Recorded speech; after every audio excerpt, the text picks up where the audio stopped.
Mugetufuna okuva wali ku kitebe ekya National Unity Platform kyandibanga kyawedde dda. Bobi Wine agasse omukyala Shamimu Malende nga kwogase ne Zara Luyirika era kati essaawa eno bali kimu, embiranye yonna eweddewo. Kankuzanyire katambi naye nga nkusaba subscribe nga atanaba nawe atanalayikinga video gena maaso bw'otyo obere nga ate ogirayikinga. Era bano bwe bataakomye ekibiina kino kigagga bombi bano kijja bajjawo tufune omuntu omulala badde mubayite wano nomination tufune candidate omuki omulala ababiri bakole ki baveeyo. We can't lose because of one seat eye Kampala. No one should shed blood.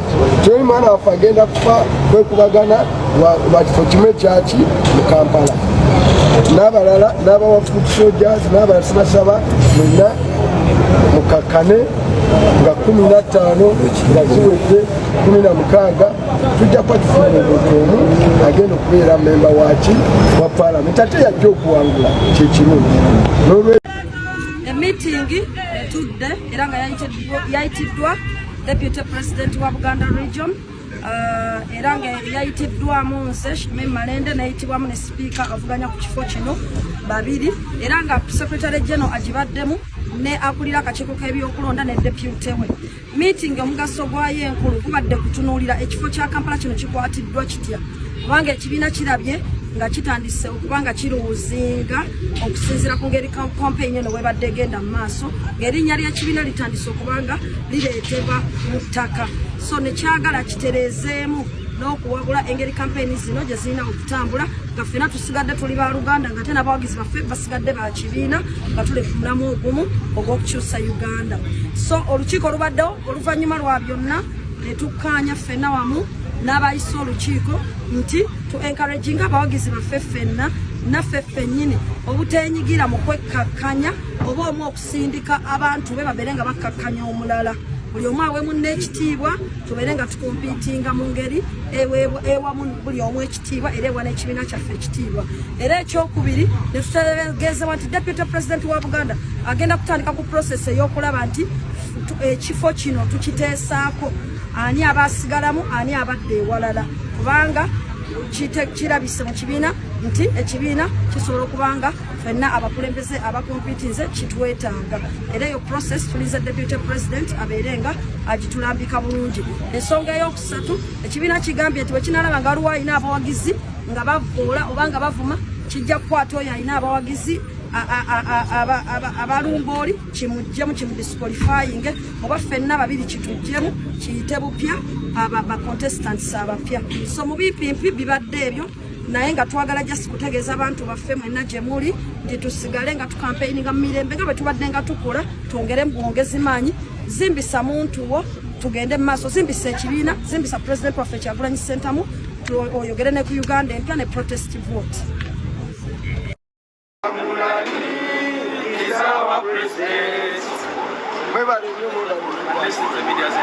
You have any question?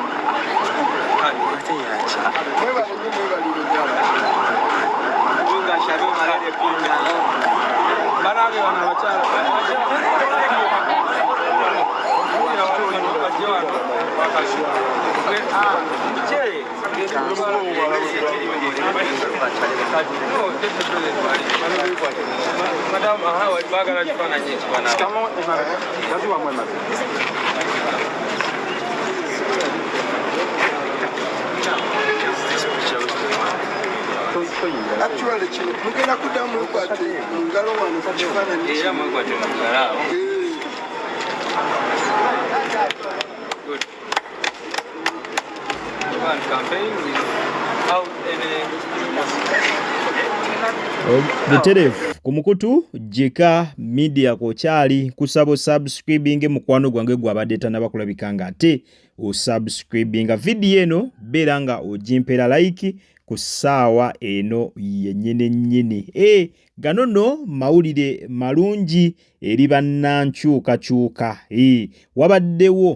Wabaddewo olutalo ku social media nga luno lubadde mu makati g'omukyala Zara Luyirika nga kwogase n'omubaka Shamimu Malende. Bano nno ensonga za kaadi omuguwa gubadde bali mu kusika gubadde gwa kaadi, lutalo lwa kaadi, buli omu mbu ng'ayagala kulaga nti yasinga amaanyi era kaadi yagenda ogitwala. Lutalo lubadde lw'amaanyi era nga eyasinga oddukumamu omuliro yali Sauda Madada bwe yavaayo n'akola vidiyo etrendinze emabega kaawo ng'agamba mbu omukyalo ono Shamim Malende okugenda mu kooti e Masaka kyekyaviirako okubeera nga abasibe omuli Eddie Mutwe, Akirewo Kivumbi tebaaweebwa beyiro, nti ono yalemesa okubeera nga bano baweebwa beyiro. Bw'oba osanga Shamim Malende teyaliiwo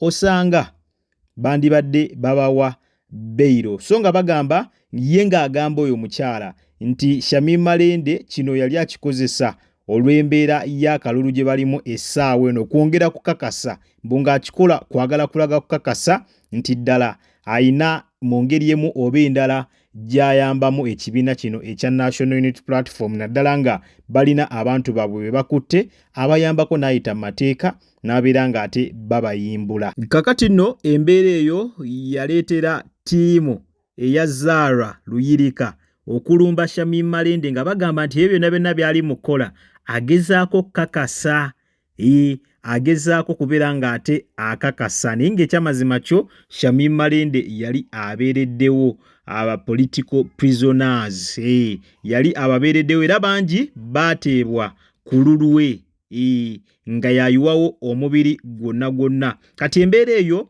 ekibiina ekya National Unity Platform olwalabye nga ddala eyinza okuleeta ddala obuzibu n'okubeera nga ereetamu enjawukana mu kibiina kyo nga kyo, kuba n'aba National Unity Platform abagiwagira babadde batandise okwekuba mu magezi. Gwe nga bw'ovaayo n'ogamba nti owagira Zara Luyirika ng'ate aba Shamim Malende bakulumba bakuvuma, ng'oli bw'avaayo n'agamba nti yawagira Shamim Malende ate nga aba Zara bavaayo nga bakola ki, nga bakuvuma nga bakutabukira. Kati abakulembeze okuva mu kibiina ekya National Unity Platform olwalabye nga guli gutyo ne basalawo bano ababiri babayite olunaku olwaleero babeeko n'ensonga zibabeera bakaanyaako, era ekyamazima ekiva amawulire agavudde eyo malungi nnyo okuzaama. Entalo za social media bano ababiri babagambye bazikomye mbagirawo, babagambye entalo za social media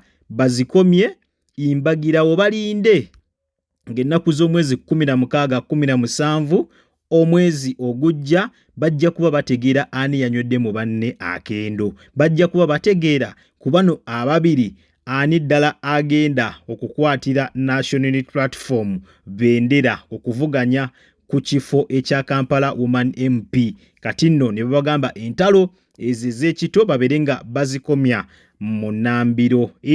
Embeera y'obwetyo bwekyayimiridde sayidi zeeyo, era kati Zara Luyirika nga kwogase ne Honorable Shamim Malende bassa kimu, kati baafuuse bumu. Ebyentalo byonna bwe twogerera byandibanga ate mwanattu byaweddewo. Embeera bwetyo bwe badde sayidi zeeyo. Ku mukutu Jika Media kwobadde kusaba subscribing atanaba, naawe atanalikinga video genda maaso bwetyo obeere nga ate ogirayikinga ku ssaawa eno yennyini. Yitira mu comment section obeere nga ompa endowooza yo. Naawe alina kyagala okubeera nga otuwa bulamu osobola obeera nga okiyisa butereevu wansi awo mu comment section. Kale munzikirize mberekereze akuume atakumira mpeera. Mweraba.